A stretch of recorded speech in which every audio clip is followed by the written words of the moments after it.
Hello and welcome, मैं हूं Maryam data is good से। इस ट्यूटोरियल में हम मल्टीपल टेबल से डेटा फेच और मैनिपुलेट करना सीखेंगे। जॉइंस और जॉइंस के बाकी टाइप्स के बारे में भी पढ़ेंगे। जॉइंस जैसे कि कंपाउंड और मल्टीपल जॉइंस के बारे में पढ़ेंगे। तो प्लीज़ इस वीडियो को एंड तक ज़रूर देखिएगा क्योंकि हम ट्यूटोरियल में इम्पॉर्टेंट टॉपिक्स स्टार स्कीमा और सब क्वेरीज के बारे में भी जानेंगे। सब क्वेरीज में अपडेट और डिलीट परफॉर्म करना सीखेंगे। इस ट्यूटोरियल में हमने जो भी मटेरियल्स यूज़ किए हैं उसे डाउनलोड करना मत भूलिएगा। आप उसे बिल्कुल फ्री में डाउनलोड कर सकते हैं नीचे डिस्क्रिप्शन में दिए गए लिंक से।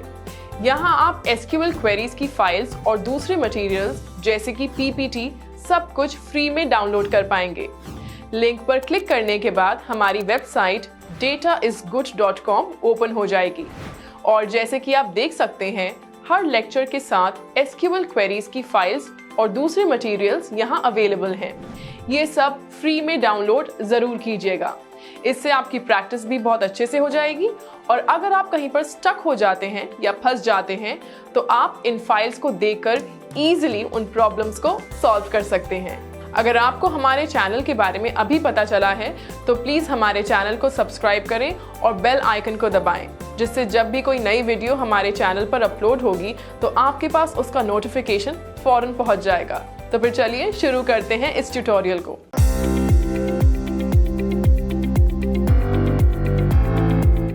Hello and welcome to a new section. इस सेक्शन में हम मल्टीपल टेबल से डेटा फेच और मैनिपुलेट करना सीखेंगे। तो फिर चलिए शुरू करते हैं। डिफरेंट टेबल से डेटा फेच करने के लिए हमें फॉरेन की ज़रूरत होती है। तो आखिर फॉरेन की होती क्या है? चलिए एक एग्जाम्पल के साथ समझते हैं। हमारे पास ये ऑर्डर्स टेबल है जिसके कॉलम्स हैं order ID, customer ID, customer name, phone number and order details. इस टेबल से हम देख सकते हैं कि यहाँ हमारे 4 कस्टमर्स हैं, राहुल, रोहित, कोहली, सचिन। राहुल ने 3 ऑर्डर्स प्लेस किए हैं और बाकी तीनों ने एक एक। यहाँ पे ऑर्डर आईडी हर रिकॉर्ड को यूनिकली आइडेंटिफाई कर रही है, इसलिए ये प्राइमरी की होगी। ये बहुत कॉमन है कि हमारे कस्टमर्स अपना फ़ोन नंबर चेंज कर लें और मान लीजिए अब राहुल ने अपना फ़ोन नंबर चेंज कर लिया है तो अब हमें उसका फ़ोन नंबर 3 पोजीशंस पे चेंज करना पड़ेगा क्योंकि उसने 3 ऑर्डर्स दिए हैं। तो इसके लिए हम इस इंफॉर्मेशन को 2 टेबल्स में स्प्लिट कर देंगे, कस्टमर्स टेबल और ऑर्डर्स टेबल। आप देख सकते हैं कि हमने इसे 2 टेबल्स में स्प्लिट कर दिया है। पहला टेबल कस्टमर टेबल है जिसमें हमने कस्टमर रिलेटेड इंफॉर्मेशन डाली है और दूसरा टेबल ऑर्डर्स टेबल है जिसमें ऑर्डर से रिलेटेड डेटा है। कस्टमर टेबल में कस्टमर आईडी प्राइमरी की है और ऑर्डर्स टेबल में ऑर्डर आईडी प्राइमरी की है। अगर राहुल अपना फ़ोन नंबर चेंज करता है तो हमें कस्टमर टेबल में सिर्फ एक पोजीशन में चेंज करना होगा और अगर हमें किसी कस्टमर की ऑर्डर डिटेल्स चाहिए तो हम ऑर्डर्स टेबल की कस्टमर आईडी को रेफर कर सकते हैं कस्टमर्स की कस्टमर आईडी से। इस प्रॉपर्टी को हम बोलते हैं फॉरेन की प्रॉपर्टी। यहाँ पे ऑर्डर्स टेबल के अंदर कस्टमर आईडी फॉरेन की है। फॉरेन की एक कॉलम होता है या फिर कॉम्बिनेशन ऑफ कॉलम्स जिसकी वैल्यूज दूसरे टेबल की प्राइमरी की से मिलती हैं और ये 2 टेबल्स को लिंक करने के लिए यूज होता है। फॉरेन की को रेफरेंसिंग की भी बोलते हैं। चलिए अब समझते हैं कि किसी फील्ड को फॉरेन की कैसे असाइन करते हैं। हमने 2 टेबल्स डिस्कस किए थे तो चलिए उन 2 टेबल्स को क्रिएट करते हैं। हमने पिछले लेसन्स में टेबल्स क्रिएट करना ऑलरेडी सीख लिया है। पहला टेबल होगा कस्टमर्स टेबल जिसमें 3 फील्ड्स हैं। इस क्वेरी को रन करके देखते हैं और हम देख सकते हैं कि ये टेबल क्रिएट हो गई है। अब हम ऑर्डर्स टेबल क्रिएट करते हैं। इसमें भी 3 कॉलम्स हैं। हम देख सकते हैं कि हमने इसमें एक नया कॉन्स्ट्रेंट फॉरेन की ऐड किया है। कस्टमर आईडी फॉरेन की है जो कि कस्टमर टेबल की कस्टमर आईडी को रेफर कर रहा है। इस क्वेरी को एग्जीक्यूट करके रिफ्रेश करते हैं। हम देख सकते हैं कि ऑर्डर्स टेबल भी क्रिएट हो गई है।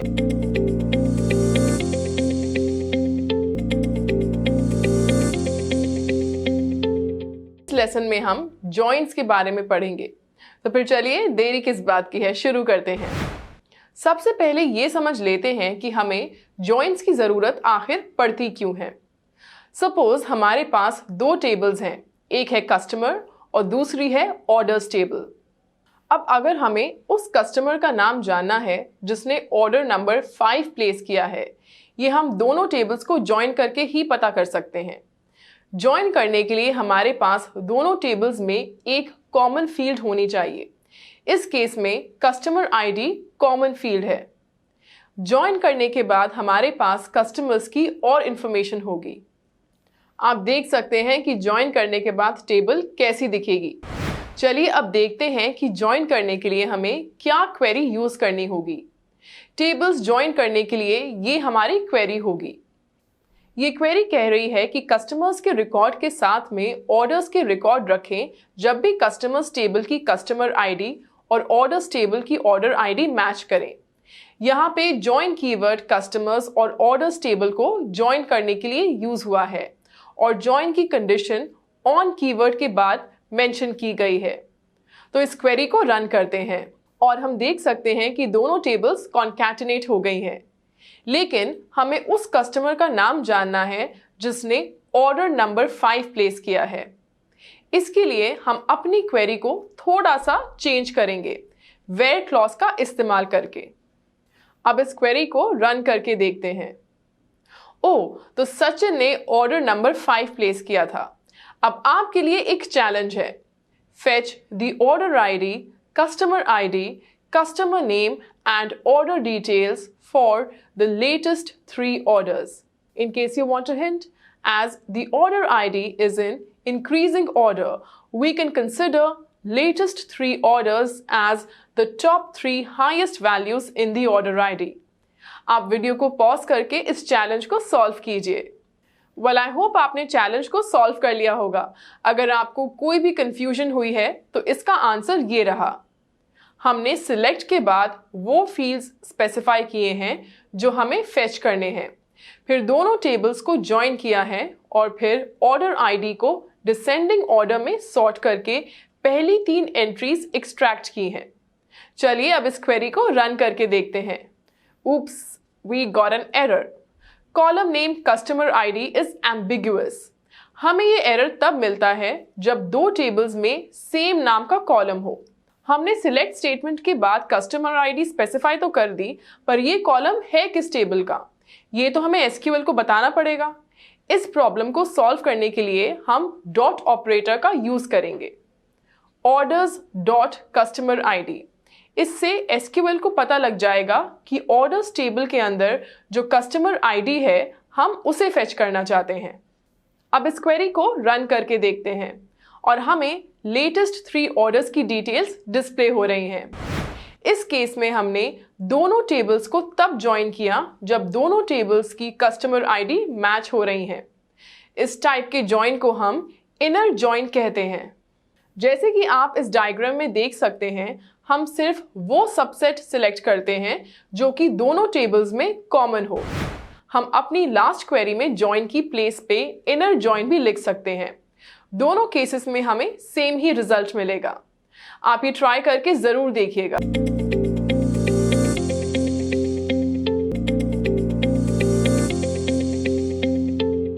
इस लेसन में हम जॉइंट्स के बाकी टाइप्स के बारे में पढ़ेंगे। तो फिर चलिए देरी किस बात की है, शुरू करते हैं। इनर जॉइन के अलावा 3 टाइप्स के जॉइंट्स और होते हैं, left join, right join and outer join. चलिए इन्हें एक एक करके समझते हैं। सबसे पहले लेफ्ट जॉइन के बारे में पढ़ेंगे। लेफ्ट जॉइन, जिसे हम लेफ्ट आउटर जॉइन भी कहते हैं, ये उन रिकॉर्ड्स को रिटर्न करते हैं जो कंडीशन सेटिस्फाई करते हैं, प्लस लेफ्ट टेबल के सारे रिकॉर्ड्स करता है। वेन डायग्राम इस स्टेटमेंट को अच्छे से क्लियर कर रहा है। मान लीजिए ये ऑर्डर्स टेबल लेफ्ट टेबल है और ये कस्टमर्स टेबल राइट टेबल है, तो रिजल्टेंट टेबल कुछ इस तरह होगी। इसमें लेफ्ट टेबल यानी कि ऑर्डर्स टेबल के सारे रिकॉर्ड्स हैं और जो रिकॉर्ड्स लेफ्ट टेबल में हैं लेकिन राइट टेबल में नहीं हैं, उसमें नल वैल्यूज फिल हो गई हैं। चलिए अब देखते हैं कि इसे कोड में कैसे इंप्लीमेंट करेंगे। पहले ये दो टेबल्स क्रिएट करते हैं और इनमें जो वैल्यूज दिखाई गई थी वो ही इंसर्ट करते हैं और ये दो टेबल्स क्रिएट हो गई हैं। अब हम इनमें लेफ्ट जॉइन अप्लाई करेंगे। जैसे हमने पिछले लेसन में जॉइन अप्लाई किया था बिल्कुल वैसे ही करना है, बस इस बार हम इनर जॉइन की जगह पे लेफ्ट जॉइन स्पेसिफाई करेंगे। चलिए अब इस क्वेरी को रन करके रिजल्ट्स देखते हैं। हमारे पास 4 रिकॉर्ड्स हैं और लास्ट रिकॉर्ड में राइट साइड फील्ड में नल वैल्यूज हैं। हम इस तरह से टेबल नेम्स एलियस भी कर सकते हैं क्योंकि रियल कंडीशंस में टेबल नेम्स बड़े हो सकते हैं। अगला जॉइन है राइट जॉइन। राइट जॉइन को राइट आउटर जॉइन भी बोलते हैं। ये वो सारे रिकॉर्ड्स रिटर्न करता है जो कि कंडीशंस सैटिस्फाई करते हैं, प्लस राइट टेबल के सारे रिकॉर्ड्स भी रिटर्न करता है। वेन डायग्राम से इस स्टेटमेंट को अच्छे से क्लियर करा गया है। चलिए दोबारा वही दो टेबल्स लेते हैं, कस्टमर और ऑर्डर्स टेबल, और इस बार हम इन्हें राइट जॉइन यूज करके कॉन्कैटिनेट करेंगे। राइट जॉइन यूज करने के बाद रिजल्टेंट टेबल कुछ ऐसी होगी। अब इस टेबल में राइट टेबल के सारे रिकॉर्ड्स हैं और लेफ्ट टेबल में कुछ नल वैल्यूज हैं। चलिए अब देखते हैं कि इसे कोड में कैसे इंप्लीमेंट करेंगे। हम दोनों टेबल्स पहले ही क्रिएट कर चुके हैं, अब हमें बस उन्हें जॉइन करना है। जॉइन करने के लिए सेम पिछली बार की तरह ही क्वेरी यूज होगी, बस इस बार लेफ्ट जॉइन की जगह पे राइट जॉइन लिखेंगे। इसे रन करके रिजल्ट्स देखते हैं। हमें 4 रिकॉर्ड्स मिले हैं और इस बार लास्ट रो के लेफ्ट टेबल फील्ड्स की वैल्यू नल है क्योंकि उस कस्टमर आईडी ने कोई ऑर्डर प्लेस नहीं किया है। अगला है आउटर जॉइन। आउटर जॉइन को फुल जॉइन भी कहा जाता है। ये सारे रिकॉर्ड्स रिटर्न करता है, जो कंडीशन सेटिस्फाई करते हैं वो भी, और लेफ्ट और राइट टेबल दोनों के रिकॉर्ड्स भी। इसका भी वेन डायग्राम देखते हैं। इसके रिजल्ट सेट में कॉमन पार्ट है और लेफ्ट टेबल और राइट टेबल दोनों के रिकॉर्ड्स भी इंक्लूडेड हैं। हम इस केस में भी ऑर्डर और कस्टमर टेबल कंसिडर करेंगे और आउटर जॉइन से कॉन्कैटिनेट करने के बाद रिजल्टेंट टेबल कुछ इस तरह होगी। जो रिकॉर्ड्स कंडीशन सेटिस्फाई करते हैं दोनों टेबल से, उनके फील्ड्स फिल्ड हैं। लेफ्ट टेबल के वो रिकॉर्ड्स जो कंडीशन सेटिस्फाई नहीं करते, उनके राइट टेबल वाली फील्ड्स नल से फिल हो गई हैं, और राइट टेबल के वो रिकॉर्ड्स जो कंडीशन सेटिस्फाई नहीं करते, उनके लेफ्ट टेबल वाली फील्ड्स नल से फिल हो गई हैं। तो चलिए अब इसे कोड में इंप्लीमेंट करके देखते हैं। इस केस में भी सेम क्वेरी होगी, बस राइट जॉइन की जगह पे फुल जॉइन लिखेंगे।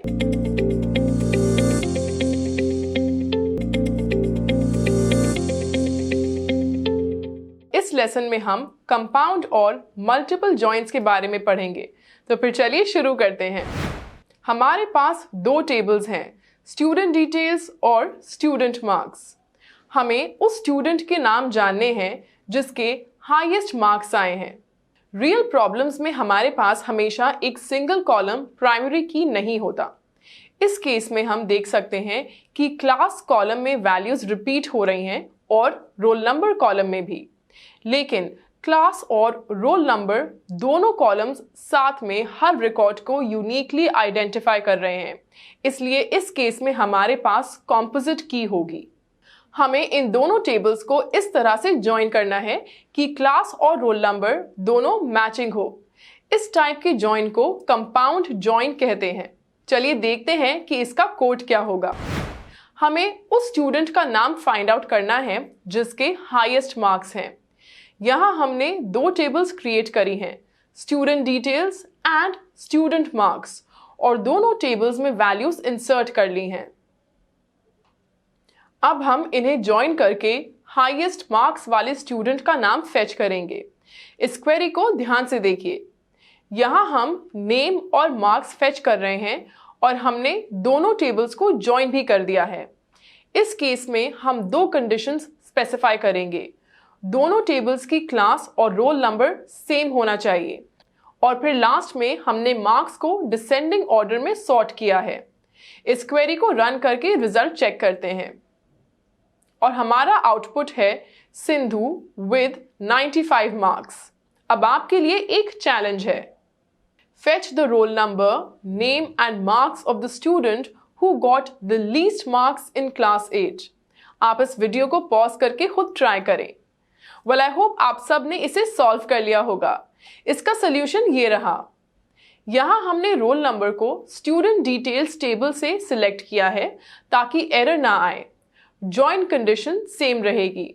हमें क्लास 8 से मतलब है, तो हम वेयर क्लॉज यूज करके कंडीशन लगा देंगे और मार्क्स को असेंडिंग ऑर्डर में सॉर्ट कर देंगे।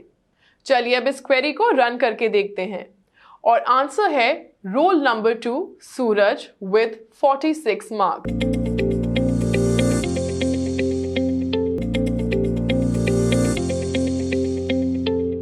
इस लेसन में हम स्टार स्कीमा के बारे में पढ़ेंगे, तो चलिए शुरू करते हैं।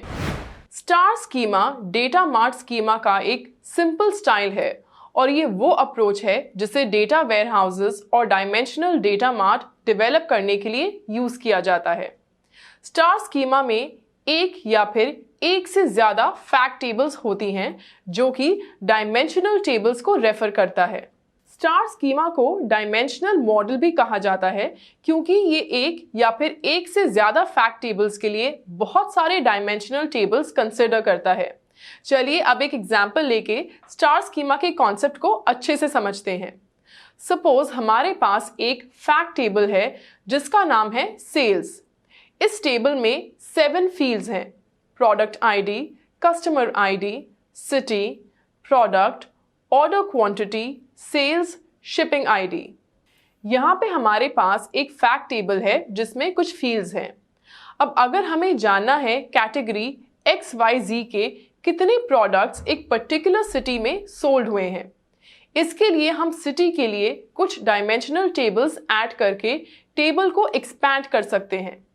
जहाँ पे सिटी जो कि एक डायमेंशनल टेबल है उसमें फील्ड्स होंगे state, customer segment, city, category. उसके बाद ऑर्डर क्वांटिटी के लिए भी एक डायमेंशनल टेबल हो सकती है जिसके फील्ड्स होंगे order number, order ID, order date, order priority. Again shipping ID के लिए भी एक डायमेंशनल टेबल हो सकती है जिसके फील्ड्स होंगे order ID, shipping mode, shipping date.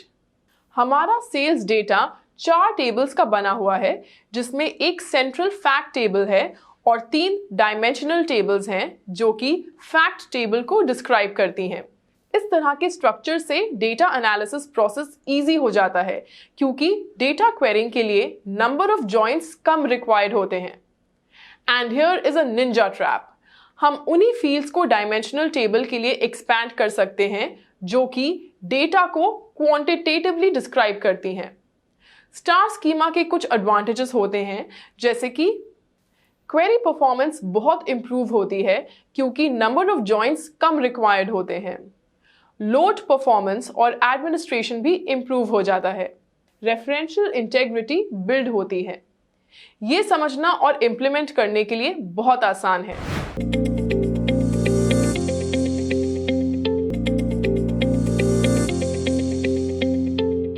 इस लेसन में हम सब क्वेरीज के बारे में पढ़ेंगे, तो फिर चलिए शुरू करते हैं। क्वेरी के अंदर क्वेरी को सब क्वेरी कहते हैं। सब queries select, update, insert, delete करने के लिए यूज हो सकती हैं अलोंग विद कंडीशनल ऑपरेटर्स। सबसे पहले सिलेक्ट स्टेटमेंट के साथ वाली सब क्वेरी सिलेक्ट करते हैं। एक प्रॉब्लम कंसिडर करते हैं कि हमें उस स्टूडेंट का नाम और मार्क्स निकालने हैं जिसने हाईएस्ट मार्क्स स्कोर किए हैं। MySQL वर्कबेंच खोलते हैं। स्टूडेंट मार्क्स रिकॉर्ड टेबल में 4 रिकॉर्ड्स हैं जिसमें सबसे ज्यादा मार्क्स सिंधु के हैं। तो फिर चलिए इसके लिए क्वेरी लिखते हैं। यहां हमें नाम और मार्क्स दोनों फेच करने हैं, इसलिए हमने स्टूडेंट मार्क्स टेबल और स्टूडेंट डिटेल्स टेबल को ज्वाइन कर दिया। यहाँ पे हमने वेयर क्लॉज में मार्क्स इक्वल टू 95 लिखा है क्योंकि इस केस में टेबल छोटा था तो हम मैन्युअली देख पाए कि हाईएस्ट मार्क्स कितने हैं। लेकिन अगर हमारे टेबल में मिलियन रोज हों तो खाली टेबल में देख के हाईएस्ट मार्क्स फाइंड आउट करना बहुत मुश्किल है। अब आपके लिए एक छोटा सा चैलेंज है, आपको स्टूडेंट मार्क्स टेबल में से हाईएस्ट मार्क्स फेच करने हैं। तो इसके लिए क्वेरी कुछ इस तरह होगी। अब इस क्वेरी को रन करके देखें तो 95 आउटपुट होता है। तो हम अपनी पिछली क्वेरी में जहां पे हमने वेयर क्लॉज के अंदर मार्क्स इक्वल टू 95 लिखा था, वहां पे 95 की जगह पे इस क्वेरी को डाल देंगे और ये बन गई हमारी पहली सब क्वेरी। चलिए इस क्वेरी को रन करके आउटपुट देखते हैं। तो आउटपुट मिला है सिंधु विद 95 मार्क्स। अब आपके लिए एक और चैलेंज है, select the name and marks of all the students who have their marks more than the average marks। आप वीडियो को पॉज करके इस प्रॉब्लम को सॉल्व करने की कोशिश करिए। Well, I hope आपने ये प्रॉब्लम सॉल्व कर ली होगी और इसकी क्वेरी ये रही। इस केस में बस थोड़ा सा चेंज होगा, इक्वल टू साइन की जगह ग्रेटर दैन आएगा और मैक्सिमम मार्क्स निकालने की जगह पे एवरेज मार्क्स निकालेंगे। तो चलिए इस क्वेरी को रन करके रिजल्ट्स देखते हैं। अभिनय और सिंधु ये दोनों ऐसे स्टूडेंट्स हैं जिनके एवरेज से ज्यादा मार्क्स हैं। और अब बारी है होमवर्क की। Fetch the name and marks of students whose marks are less than the average marks and studying in the 8th class. In case you guys want a hint, you need to add an extra condition class inside the where clause. मैं उम्मीद करती हूँ कि आपको हमारा video पसंद आया होगा। अगर हाँ तो प्लीज़ इस वीडियो को लाइक करें, कमेंट करें और शेयर करें। आपके रिप्लाई करने से हमें इंस्पिरेशन मिलती है, जिससे हम और भी बेहतर वीडियोस बनाने की कोशिश करेंगे। अगर आपका कोई भी फीडबैक है तो वो भी हम सुनना ज़रूर पसंद करेंगे। और हाँ, हमारे चैनल को सब्सक्राइब करना मत भूलिएगा। बेल आइकन को भी ज़रूर दबाएं, जिससे जब भी कोई नई वीडियो आएगी तो आपके पास उसका नोटिफिकेशन फौरन पहुंच जाएगा। तो फिर मिलते हैं आपसे अगले ट्यूटोरियल में। तब तक के लिए स्टे सेफ, बाय।